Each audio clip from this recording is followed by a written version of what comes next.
Oriental Education and Technology Group is a provider of private educational services in mainland China.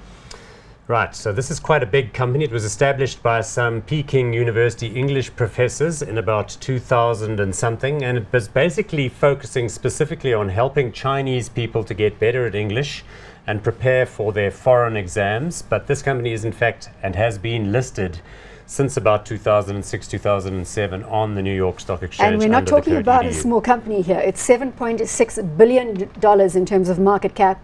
PE is 32 and no dividend yield. Wayne, have you heard about this one? Yes, very much so. Very interesting.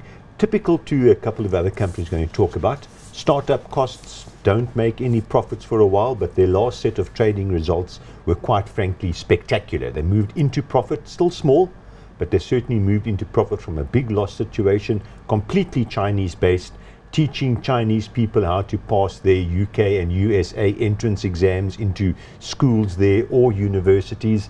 They've clearly got a niche, about 60 odd schools, although they say they've got 1.2 million students. I don't know how you get that into 60 schools, but obviously a lot's online. Yeah. A lot's online, but they cover everything. Preschool, the whole lot, but that's what they specialize. $48 in terms of share price, and that graph looks good. Share price looks good. Dip at the end there, but we seem to be recovering very nicely.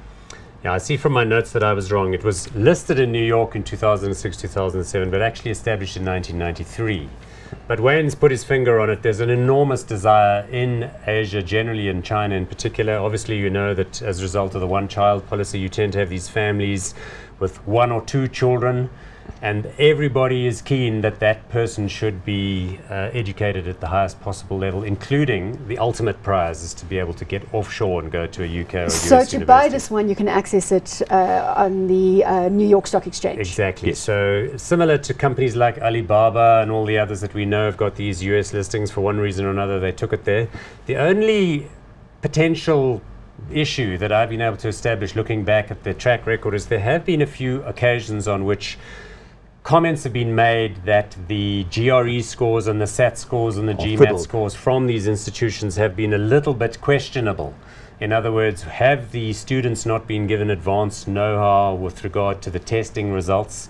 But they've been at pains to try and kind of reassure the universities, obviously. So there's actually no factual conclusion that this is the fact. There's currently a class lawsuit against these guys saying, listen, you actually fudging the results a little bit, you leaking the questions a little bit, and you using past exam questions. So, and it's not the first time. This one only came out 2 days ago. So we must see the share price today as to what happens to it. But this is not a new accusation. It's actually been around now for a while. Are you saying, Wayne, then we must take this seriously?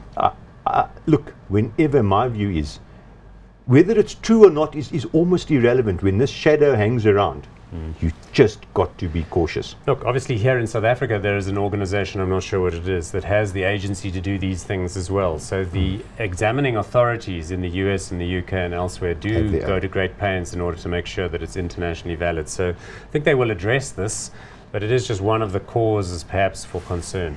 But I think it's a big enough business that that would be their main management focus. At $7.6 billion. Are we calling this one hot or not? I think hot, yes. Paul? Yeah, I mean, I think it's apparently had 26 million students go through its books over the years. It's got 1.3 million or something enrolled at any given moment. That's big numbers. So I reckon it's an interesting one. Hot, yeah. Hot.